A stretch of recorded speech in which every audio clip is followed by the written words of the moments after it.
여러분, 회사에서 매일 하시는 일 솔직하게 떠올려 보세요. 이메일 정리하고, 엑셀에 숫자 채우고, 보고서 양식 맞추고, 회의록 작성하고, 이 일들을 하는데 하루에 몇 시간을 쓰시나요? 2026년 3월 11일, 일론 머스크가 자신의 X 계정에 짧은 글 하나를 올렸습니다. 디지털 옵티머스, xAI와 테슬라의 공동 프로젝트, 6개월 내 사용 가능.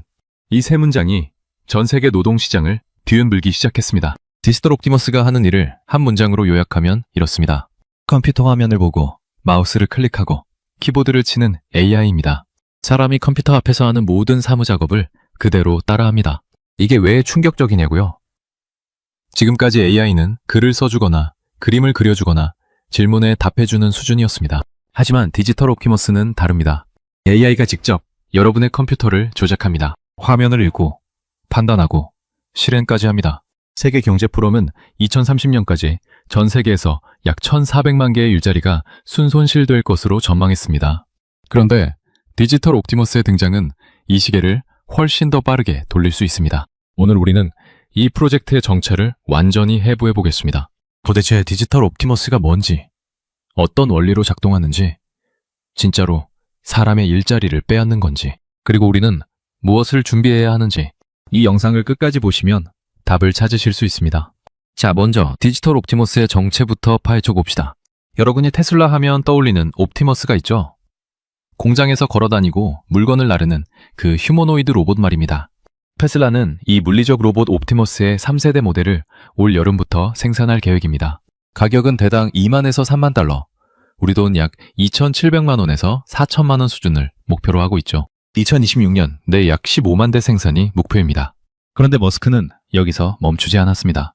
물리적 로봇이 공장에서 육체 노동을 대체한다면 사무실에서 화이트 칼라의 일을 대체할 존재도 필요하지 않겠냐는 겁니다. 그래서 탄생한 게 디지털 옵티머스입니다. 쉽게 비유하면 이렇습니다. 옵티머스 로봇이 공장의 몸이라면 디지털 옵티머스는 사무실의 두뇌입니다. 하나는 손과 발로 일하고 다른 하나는 컴퓨터로 일합니다. 머스크는 이 둘을 합쳐서 기업 전체를 자동화하겠다는 겁니다.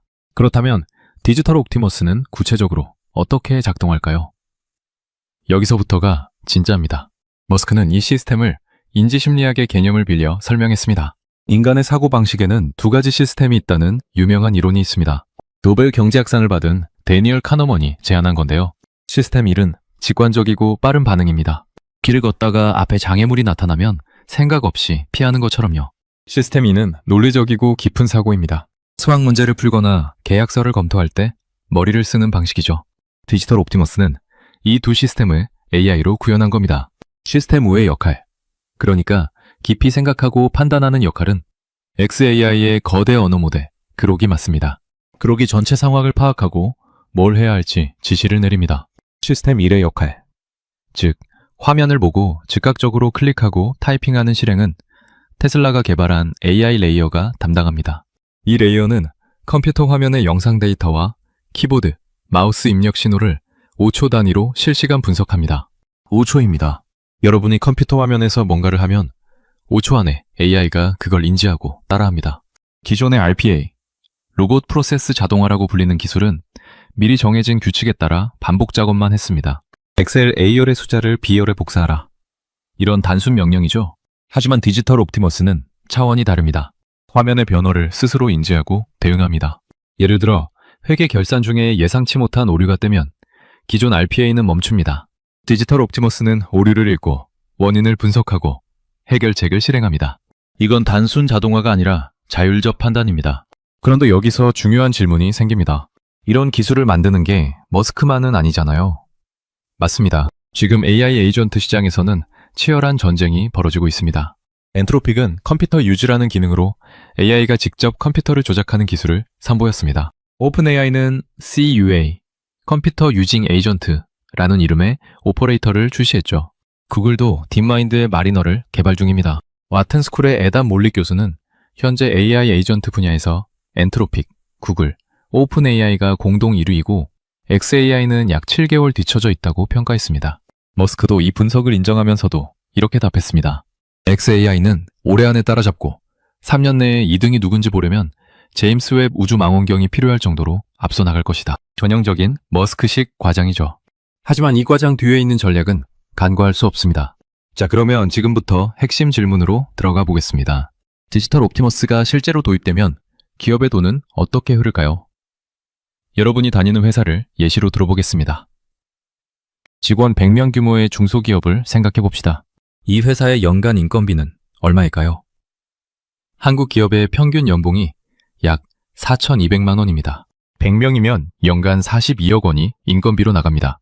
여기에 4대 보험 사업주 부담금, 퇴직급여 충당금, 복리후생비를 더하면 실제 인건비는 약 50억 원에 달합니다. 이 50억 원이 회사 전체 매출의 30%에서 40%를 차지하는 경우가 대부분입니다. 자, 이 100명 중에서 사무직 비중을 약 60%로 잡으면 60명입니다. 이 60명이 하는 일을 크게 분류하면 데이터 입력 및 정리, 보고서 작성, 이메일 응대, 일정 관리, 회계 처리, 인사행정 등이죠. 맥킨지의 분석에 따르면 화이트 칼라 업무의 약 60%에서 70%는 반복적이고 규칙 기반인 작업입니다. 디지털 옵티머스가 노리는 게 바로 이 영역입니다. 60명 중 절반인 30명의 업무를 AI가 대체하거나 보조할 수 있다는 계산이 나옵니다. 30명의 연간 인건비는 약 15억 원입니다. 디지털 옵티머스의 기업용 구독료가 아직 공개되지 않았지만 기존 RPA 솔루션의 비용을 참고해보면 직원 유명을 대체하는 자동화 비용은 연간 약 500만 원에서 1000만 원 수준입니다. 30명분의 자동화 비용을 최대치로 잡아도 연간 3억 원입니다. 15억 원 대 3억 원. 기업 입장에서 연간 12억 원을 절약할 수 있다는 뜻입니다. 결국 50억 원짜리 인건비 구조에서 디지털 옵티머스가 가져가는 건 3억 원이고 회사가 아끼는 건 12억 원입니다. 이 숫자를 보면 기업주가 디지털 옵티머스를 도입하지 않을 이유가 있을까요? 경영학에서 이걸 비용 우위 전략이라고 부릅니다. 같은 결과물을 더 적은 비용으로 생산할 수 있다면 경쟁에서 이기기 위해 반드시 채택해야 하는 전략이죠. 그런데 여기서 많은 분들이 놓치는 게 있습니다. 디지털 옵티머스의 진짜 무서운 점은 사무직만 대체하는 게 아니라는 겁니다. 기억하세요. 테슬라에는 물리적 옵티머스 로봇도 있습니다. 머스크는 미래에는 옵티머스 로봇이 육체적 노동을, 디지털 옵티머스가 사무 노릇을 분담하는 하이브리드 체제가 될 것이라고 말했습니다. 이걸 경제학에서는 완전 자동화, 풀 오토메이션이라고 부릅니다. 공장에서 사무실까지 기업의 모든 기능을 AI와 로봇이 대신하는 구조입니다. 머스크는 이렇게 덧붙였습니다. 이러한 통합 솔루션을 제공할 수 있는 곳은 전 세계에서 테슬라가 유일하다. 실제로 물리적 로봇과 사무용 AI를 동시에 보유한 기업은 현재 테슬라밖에 없습니다. 하지만 잠깐, 여기서 냉정하게 따져볼 게 있습니다. 이 이야기에는 어두운 이면이 있습니다. 바로 테슬라와 xAI 사이의 이해 충돌 논란입니다. 이걸 이해해야 디지털 옵티머스의 진짜 맥락이 보입니다. xAI는 머스크가 개인적으로 설립한 AI 회사입니다. 테슬라와는 별개의 법인이죠. 그런데 테슬라가 xAI에 약 20억 달러, 우리 돈 약 3조 원을 투자하기로 했습니다. 디지털 옵티머스는 이 두 회사의 공동 프로젝트입니다. 문제는 여기서 시작됩니다. 2024년 6월, 테슬라 주주들이 머스크를 상대로 소송을 제기했습니다. 테슬라의 AI 인재와 자원을 자기 개인 회사인 xAI로 빼돌렸다는 겁니다. 더 흥미로운 건 머스크 본인이 2024년 9월에 테슬라의 xAI는 필요 없다, 테슬라의 AI가 더 크고 강력하다 라고 말한 적이 있다는 겁니다. 그런데 불과 1년 반 뒤인 지금 xAI와의 공동 프로젝트를 발표한 겁니다. 완전히 모순되는 행보입니다. 이걸 경제학에서는 주인 대리인 문제라고 부릅니다. 기업의 경영자가 주주의 이익이 아닌 자신의 이익을 위해 행동할 때 발생하는 구조적 갈등이죠. 머스크는 테슬라의 CEO이면서 동시에 xAI의 최대 주주입니다. 두 회사의 이익이 충돌할 때 누구 편을 들 것인가? 주주들이 바로 이 점을 문제 삼고 있는 겁니다. 자, 이 논란은 논란대로 지켜봐야 하지만 기술 자체의 파급력은 별개의 문제입니다. 디지털 옵티머스가 아니더라도 AI 에이전트의 시대는 이미 시작됐습니다. 우리가 진짜 걱정해야 할 건 이겁니다. 내 일자리는 안전한가? 아침 9시에 출근해서 야근하며 보고서 쓰는 대리님들 계시죠? 매달 받는 월급이 약 350만 원이라고 해봅시다. 이분이 하루에 하는 일의 60%가 데이터 정리와 보고서 양식 맞추기라면 디지털 옵티머스는 그 일을 연간 500만 원에 24시간 쉬지 않고 합니다. 또는 중소기업 경리 담당자분들 계시죠? 전표 입력하고 세금 계산서 정리하고 월말 결산 때마다 밤새는 분들. 이 반복적인 업무야말로 AI 에이전트가 가장 먼저 대체하는 영역입니다. 그리고 콜센터 상담원 분들. 고객 문의에 응대하고 답변을 정리하는 일. 이미 많은 기업에서 AI 챗봇으로 1차 응대를 대체하고 있는데 디지털 옵티머스는 여기서 한 발 더 나아가 상담 기록을 정리하고 관련 부서에 업무를 배분하고 후속 이메일까지 보내는 것을 자동으로 처리합니다. 이쯤 되면 이런 반론이 나올 수 있습니다. AI가 아무리 발전해도 사람의 창의성과 판단력은 대체 못하지 않나요? 맞는 말입니다. 하지만 핵심은 거기에 있지 않습니다. 문제는 대부분의 화이트 칼라 업무에서 창의적 판단이 차지하는 비중이 생각보다 낮다는 겁니다.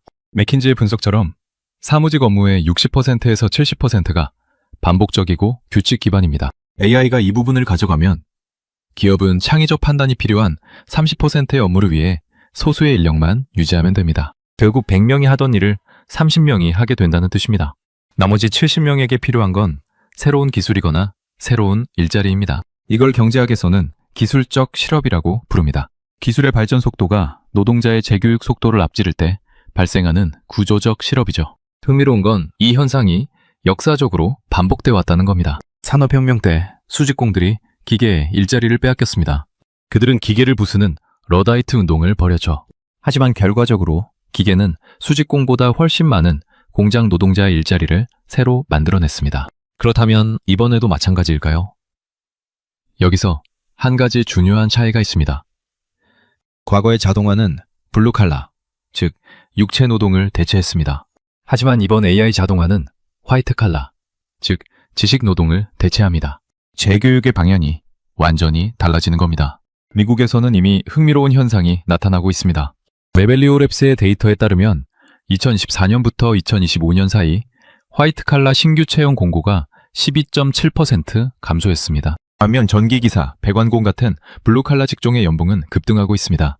미국 전기기사의 평균 연봉이 약 15만 달러, 우리 돈 약 2억 원에 달합니다. AI가 사무실을 대체하면서 오히려 AI가 대체하지 못하는 현장 기술직의 가치가 올라가는 역전 현상이 벌어지고 있는 겁니다. 상식적으로 생각하면 대학을 나온 사무직이 블루칼라보다 연봉이 높아야 할 것 같지만 현실은 정반대로 가고 있습니다. 그렇다면 해외에서는 AI 에이전트에 어떻게 대응하고 있을까요? 가장 주목할 만한 건 유럽연합의 AI법입니다. EU는 2024년부터 세계 최초로 AI 규제 법안을 시행하고 있는데요. 이 법은 AI를 위험도에 따라 4단계로 분류합니다. 디지털 옵티머스처럼 고용과 인사에 영향을 미치는 AI는 고위험 카테고리로 분류됩니다. 이 카테고리의 AI는 투명성 보고 의무, 인간 감독 요건, 차별 방지 검증을 의무적으로 충족해야 합니다. 반면 미국은 AI 규제에 상당히 느슨합니다. 연방 차원의 포괄적 AI법은 아직 없습니다. 머스크가 디지털 옵티머스를 이렇게 빠르게 추진할 수 있는 배경이기도 하죠. 규제의 빈틈이 혁신의 속도를 만드는 겁니다. 한국은 어디쯤 와 있을까요? 국민일보 보도에 따르면 2030년까지 금융, IT, 법률, 제조, 4개 산업에서 약 10만 명이 AI에 의해 대체될 것으로 전망됩니다. 특히 IT 개발자의 경우 생성형 AI 코딩 보조 도구의 확산으로 1인당 생산성이 높아지면서 고용 규모가 약 45만 명에서 42만 명으로 3만 명 줄어들 것으로 추산됩니다. 자, 이제 정리해봅시다. 디지털 옵티머스의 등장이 의미하는 건 단순한 기술 하나의 출시가 아닙니다. 물리적 로봇과 디지털 AI가 결합해서 기업의 블루칼라와 화이트칼라를 동시에 대체하는 완전 자동화 시대의 서막입니다. 그렇다면 앞으로 어떤 일이 벌어질까요? 첫째, 머스크는 6개월 내에 디지털 옵티머스를 사용자가 체험할 수 있게 하겠다고 말했습니다. 2026년 9월경이 목표입니다. 이때 실제 성능이 공개되면 AI 에이전트 시장의 판도가 바뀔 수 있습니다. 둘째, 옵티머스 3세대 로봇의 양산이 올 여름부터 시작됩니다.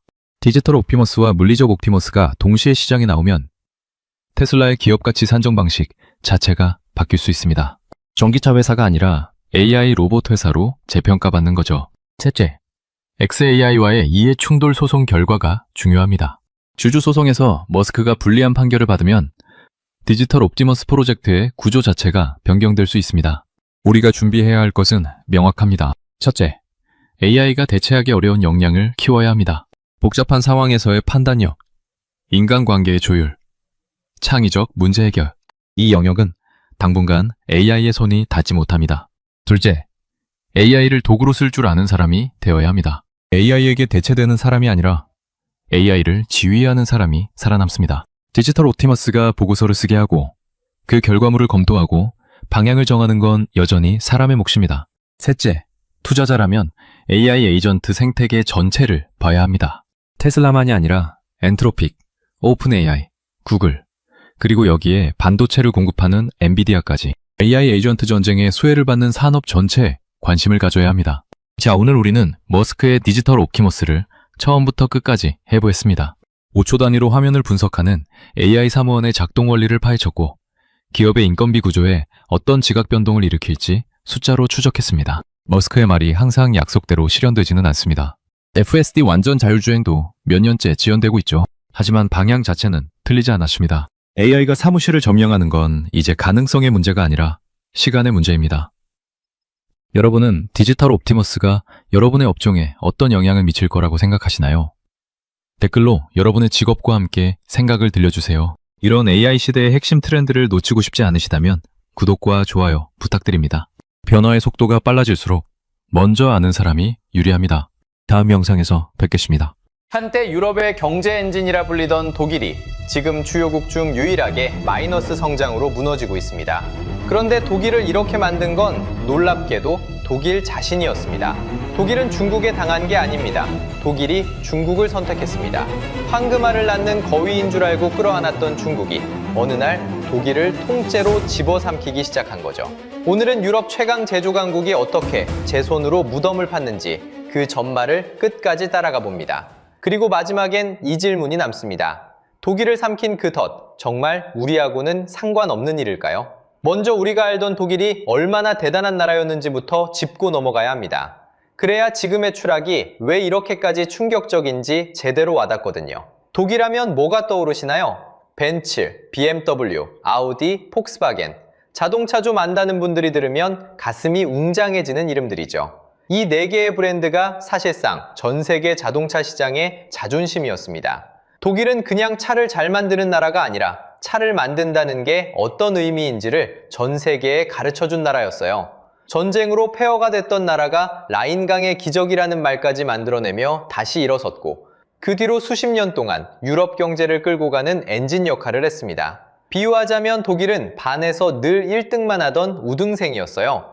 다른 친구들이 시험을 못 봐도 독일만은 항상 상위권을 지켰고 유럽이라는 교실 전체의 평균을 혼자 끌어올리는 학생이었죠. 이게 그냥 듣기 좋으라고 하는 말이 아닙니다. 다른 선진국들이 공장을 하나둘 정리하고 금융이나 서비스업으로 갈아탈 때 독일은 끝까지 만드는 나라로 남았어요. 제조업이 나라 경제에서 차지하는 비중이 약 20%나 됐거든요. 미국이나 영국 같은 나라들이 한 자릿수에서 10몇 %에 머무는 동안 독일은 묵묵히 공장을 돌리며 진짜 물건을 만들어 팔았습니다.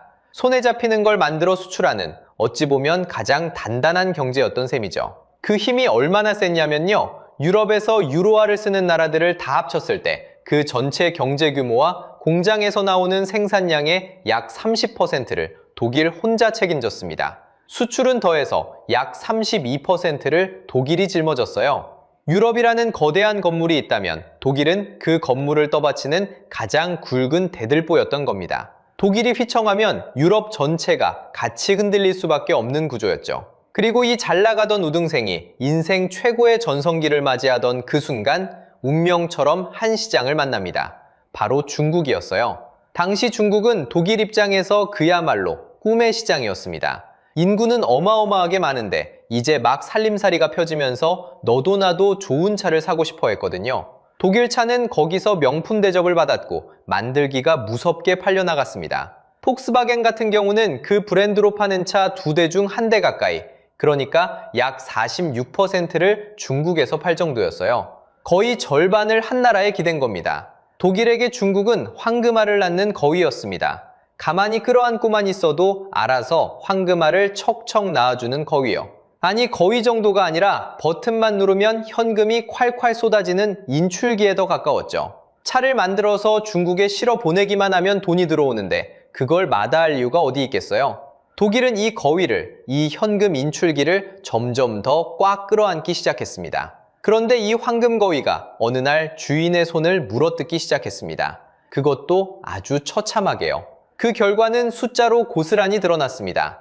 2023년 독일 경제는 마이너스 0.3%로 뒷걸음질 쳤습니다. 한 해 반짝하고 만 게 아닙니다. 2024년에도 또 역성장하면서 2년 연속 쪼그라들었죠. 같은 해 미국이 플러스 2.5%로 멀쩡히 성장하는 동안 주요 7개국 가운데 혼자만 마이너스를 기록한 나라가 바로 독일이었습니다. 옆 나라들은 다 앞으로 가는데 혼자만 뒤로 걸어간 셈이죠. 한때 유럽의 엔진이라 불리던 나라가 이제는 유럽의 병자라는 옛날 별명을 다시 듣게 된 겁니다. 그것도 잠깐 휘청한 게 아니라 산업 생산은 가장 잘 나가던 시절보다 약 15%나 주저앉은 상태였습니다. 가장 먼저 그리고 가장 세게 무너진 건 독일의 자존심, 자동차였습니다. 2024년 한 해 동안 중국에서 벤츠 판매가 약 7%, BMW가 약 13%, 포르쉐는 무려 29%나 빠졌습니다.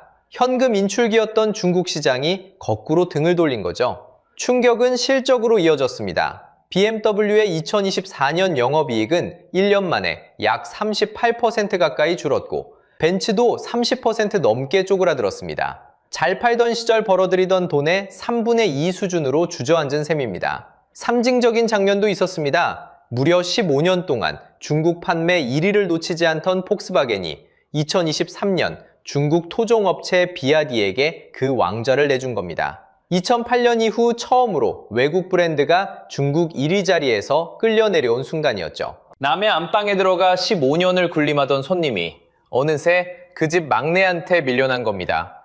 독일차의 무대였던 중국이 이제는 독일차의 무덤이 되어가고 있었습니다. 그런데 이게 끝이 아닙니다. 진짜 무서운 건 공장과 일자리에서 벌어졌습니다. 1937년 세워진 뒤 87년 동안 독일 안에서 단 한 번도 공장 문을 닫은 적 없던 그 폭스바겐이 2030년까지 무려 3만 5천 명을 줄이기로 했습니다. 국민차로 불리던 골프마저 2027년부터는 독일이 아니라 멕시코 공장에서 만들기로 했고요. 만드는 나라의 자부심이 국경 밖으로 빠져나가기 시작한 겁니다. 이건 한 회사만의 일이 아니었습니다. 독일 자동차 일자리의 약 70%는 수출에 매달려 있는데 그 수출길이 막히자 곧바로 사람이 잘려나갔습니다. 2024년 단 1년 사이 독일 제조업에서 일자리 약 11만 개가 사라졌는데 그중 4만 5천 개가 자동차에서 나왔습니다. 한 해 동안 도시 하나가 통째로 일자리를 잃은 것과 다름없는 규모죠. 버티다 못해 문을 닫는 기업도 급증해서 한 해 파산 건수가 전년보다 25%나 늘었습니다. 잘 나가던 시절 황금알을 안겨주던 중국과의 거래도 이제는 적자만 쌓이는 장사로 바뀌어 대중국 무역 적자는 사상 최대 수준까지 부풀어 올랐습니다. 여기까지만 보면 우리는 자연스럽게 이렇게 생각하게 됩니다. 독일이 중국한테 제대로 당했구나. 거대한 중국 시장에 잡아먹혔구나 하고요. 그런데 정말 충격적인 건 따로 있습니다. 독일을 이렇게 만든 범인이 바깥에서 쳐들어온 적이 아니었다는 겁니다. 그 범인은 다름 아닌 독일 자신이었습니다. 독일은 중국에 당한 게 아닙니다. 독일이 중국을 선택했습니다. 누가 등을 떠민 것도 속아서 끌려간 것도 아니었어요. 두 눈 멀쩡히 뜨고 제 발로 그 안으로 걸어 들어간 겁니다. 이게 왜 충격적이냐면요. 보통 위기가 닥치면 사람들은 뒤로 물러서잖아요. 투자를 줄이고 위험한 곳에서 발을 빼고 비상금을 챙겨두죠. 그런데 독일은 정반대로 움직였습니다. 흔히 하는 말이 있잖아요. 계란을 한 바구니에 담지 말라고. 그런데 독일은 모두가 그 바구니가 너무 위험하다고 말리던 바로 그 시점에 바구니를 줄이기는커녕 오히려 더 키웠거든요. 남은 계란까지 죄다 그 안으로 밀어넣은 겁니다. 숫자로 보면 더 분명해집니다. 2023년 독일의 전체 해외 투자는 오히려 줄어들고 있었습니다. 그런데 유독 중국으로 향하는 직접 투자만큼은 119억 유로로 사상 최대를 기록했어요.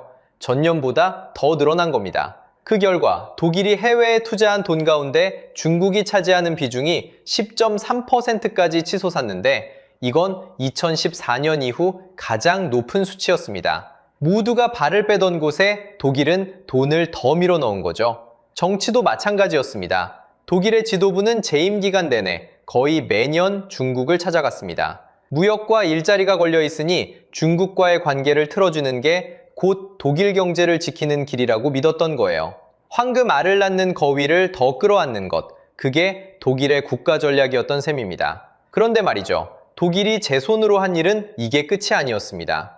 게다가 독일은 자기 생명선까지 제 손으로 끊어버렸습니다. 생명선이 두 개였는데요. 첫 번째는 전기였습니다. 독일은 후쿠시마 사고 이후로 원전을 하나씩 닫아오다가 2023년 4월 마지막으로 남아있던 원전 3기마저 꺼버립니다.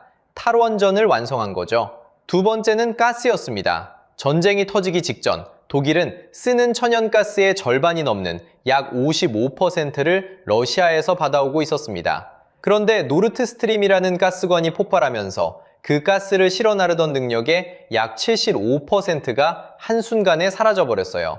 복구도 불가능했고요. 값싼 원전도 끄고 값싼 가스도 끊겼습니다. 결과는 뻔했죠. 독일의 산업용 전기료는 중국이나 미국의 약 2배 수준으로 뛰어올랐습니다. 자, 생각해보세요.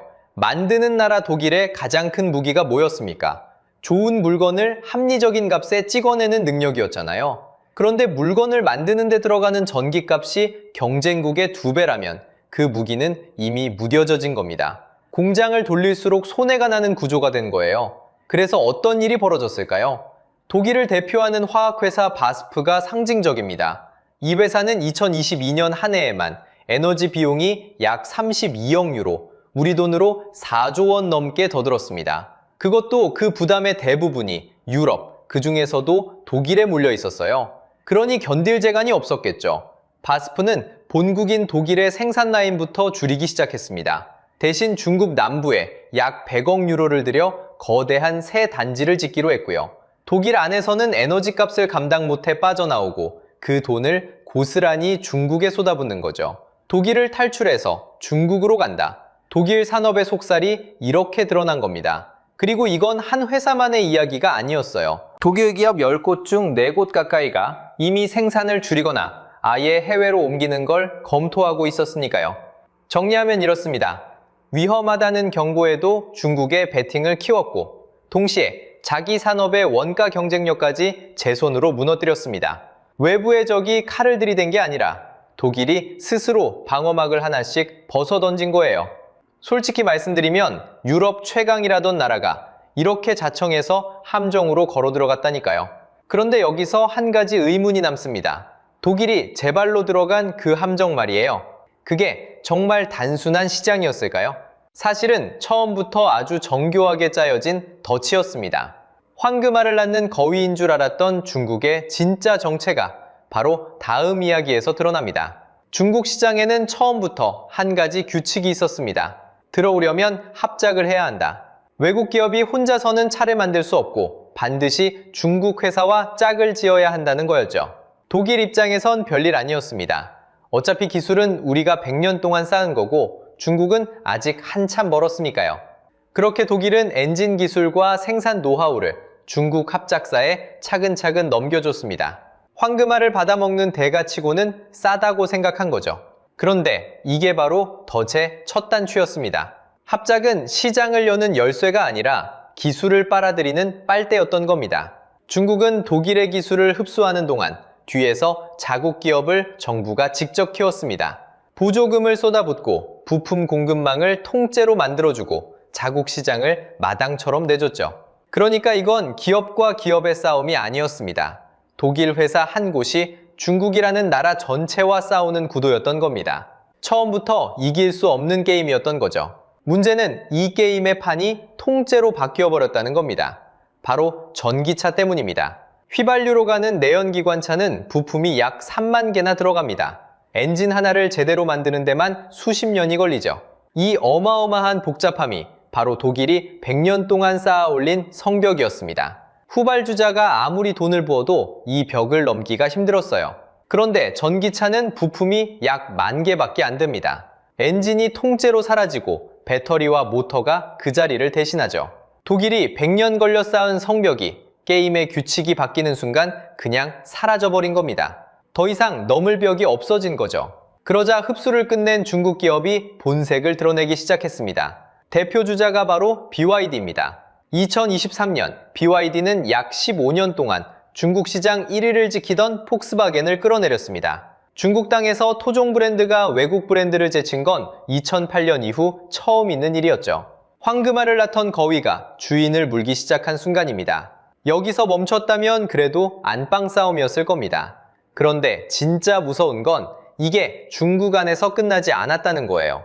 BYD는 2025년 한 해 동안 순수 전기차를 약 226만 대나 팔아치우며 세계 1위 전기차 기업에 올라섰습니다. 그러더니 유럽으로 건너가 월간 신차 등록에서 그 잘나가던 테슬라까지 처음으로 추월해버렸죠.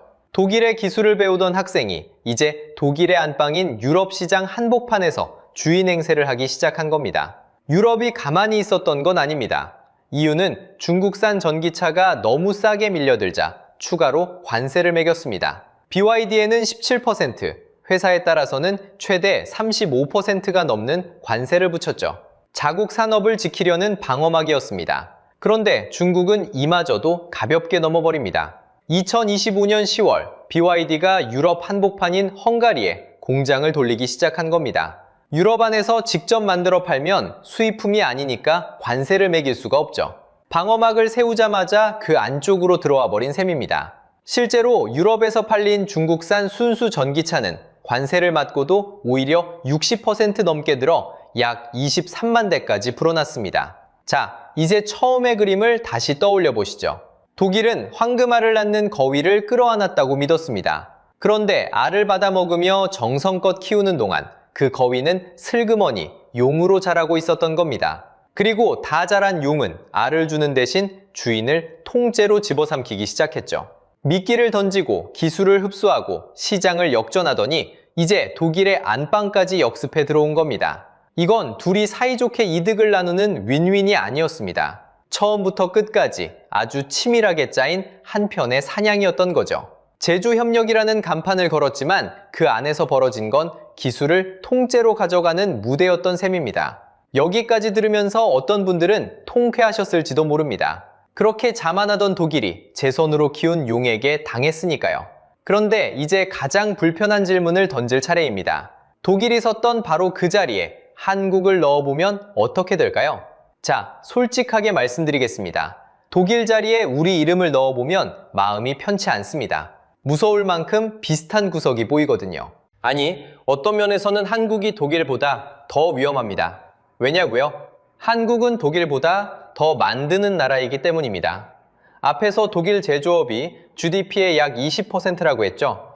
그게 미국이나 영국을 압도하는 수치라고요. 그런데 한국은 그 독일보다도 높습니다. 우리나라 제조업 비중은 GDP의 약 24에서 27%, 선진국 모임인 OECD 안에서 사실상 가장 높은 수준입니다. 다시 말해 독일을 무너뜨린 그 제조업 한우물 구조를 한국이 더 깊게 파고 있다는 뜻입니다. 거울은 거기서 끝나지 않습니다. 우리 제조업이 만드는 물건의 약 58%는 국내가 아니라 해외에서 팔립니다. 그 중에서도 미국과 중국이 차지하는 비중이 약 24.5%나 됩니다. 독일이 15.8%였으니 우리가 두 나라 손에 더 깊이 매달려 있는 셈이죠. 그러니까 두 강대국 사이에 낀 수출 제조 국가라는 독일의 자화상은 사실 한국에 더 정확하게 들어맞습니다. 여기까지 들으면 가슴이 철렁하실 겁니다. 그러면 우리는 독일 다음 차례인 걸까요? 그런데 다행히 결정적인 차이가 두 가지 있습니다. 이 두 가지가 한국과 독일의 운명을 가릅니다. 첫 번째 차이, 한국은 기둥이 하나가 아닙니다. 독일이 왜 그렇게 허무하게 휘청였습니까? 자동차라는 단 하나의 기둥에 나라 전체를 얹어놨기 때문이죠. 그 기둥에 금이 가니까 건물 전체가 흔들린 겁니다. 그런데 한국은 다릅니다. 우리에겐 세계 1등을 다투는 기둥이 여러 개 있습니다. 삼성과 SK 하이닉스가 버티는 메모리 반도체, LG 에너지 솔루션과 삼성 SDI가 끌고 가는 배터리, 그리고 다시 세계를 휩쓸기 시작한 조선까지 한 기둥이 흔들려도 나머지가 받쳐주는 구조라는 거죠. 독일이 거위 한 마리에 모든 걸 걸었다면 우리는 살진 거위가 여러 마리인 셈입니다. 그리고 두 번째 차이가 진짜 중요합니다. 한국은 이미 그 함정에서 먼저 빠져나오고 있었다는 겁니다. 기억하실지 모르겠습니다. 몇 년 전 사드 배치 때 중국이 우리한테 어떻게 했습니까? 한국 제품 불매하고 단체 관광 끊고 롯데 때리고 그때는 정말 속이 쓰렸죠. 그런데 그 따끔한 한 방이 돌이켜보면 우리에겐 예방주사였습니다. 중국 한 곳에만 매달리면 위험하다는 걸 온몸으로 먼저 배운 거죠. 독일이 아직도 깨닫지 못한 교훈을 우리는 그때 비싼 수업료 내고 먼저 익혔습니다. 그래서 한국은 조용히 발을 빼기 시작했습니다. 우리 수출에서 중국이 차지하는 비중을 보세요. 2022년 22.8%였던 게 2024년에는 약 19.5%까지 내려왔습니다. 한 바구니에 담았던 계란을 천천히 다른 바구니로 옮긴 겁니다. 그러더니 2025년 상반기에는 놀라운 일이 벌어집니다. 미국으로 보낸 수출이 602억 달러, 중국으로 보낸 수출이 587억 달러.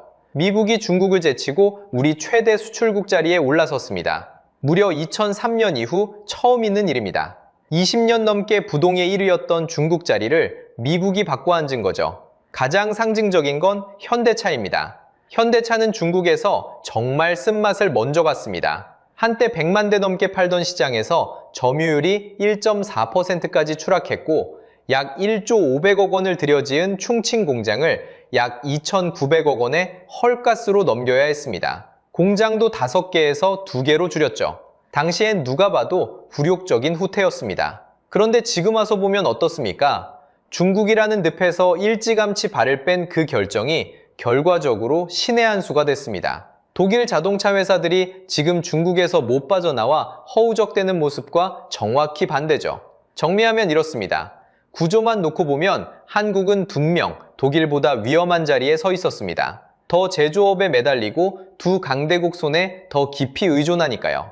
그런데 우리는 기둥을 여러 개 세워뒀고 무엇보다 그 함정에서 먼저 걸어 나오고 있었습니다. 두 마리 토끼를 다 잡으려다 둘 다 놓친 독일과 달리 우리는 한 마리를 미리 놓아준 셈이죠. 솔직히 여기까지 들으면 한숨 돌리게 됩니다. 휴, 우리는 그래도 미리 대비했구나 하고요. 그런데 말입니다. 안심하기엔 아직 이릅니다. 우리가 믿고 있는 그 여러 개의 기둥 중에서도 가장 단단하고 가장 살진 기둥이 하나 있죠.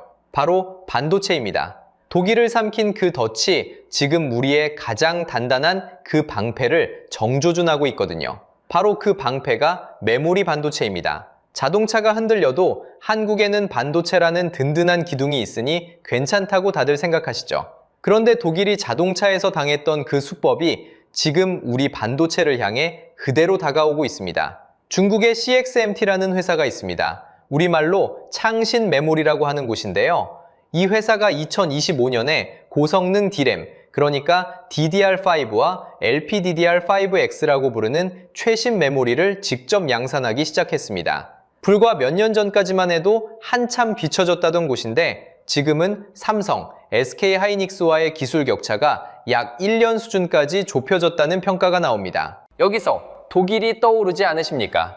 처음엔 한참 아래라고 무시했던 중국 기업이 정부의 전폭적인 지원을 등에 업고 어느 순간 바짝 달아붙어 안방까지 역습하는 그림. 자동차에서 BYD가 했던 일이 지금 반도체에서 똑같은 각본으로 시작되고 있는 겁니다. 그래서 오랫동안 삼성, SK하이닉스, 마이크론 세 곳이 사이좋게 나눠 먹던 D램 시장이 앞으로 한두 해 안에 중국까지 끼어든 네 곳 체제로 재편될 수 있다는 경고까지 나오고 있습니다.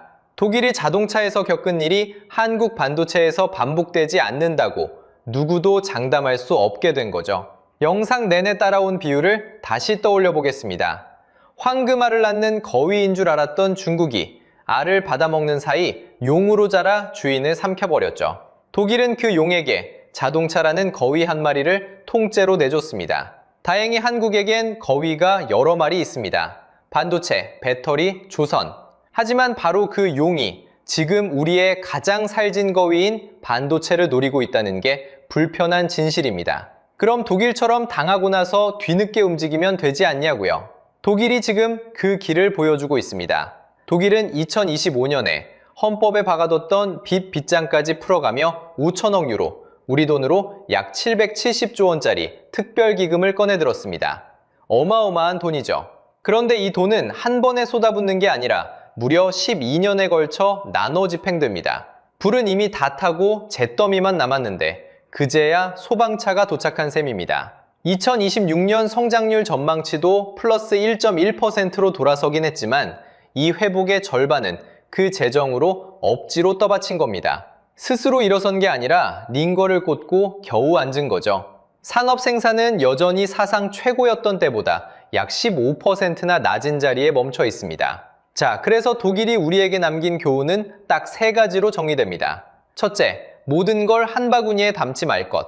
독일은 자동차 한 기둥, 중국 한 시장에 미래를 몰아넣었다가 그 기둥이 흔들리자 나라 전체가 휘청였습니다. 둘째, 핵심 기술의 해자는 스스로 지킬 것. 한번 따라잡히면 100년 쌓은 진입장벽도 순식간에 무너진다는 걸 독일의 엔진 기술이 증명했습니다. 셋째, 에너지나 공급망 같은 생명선만큼은 정치 논리로 끊지 말 것.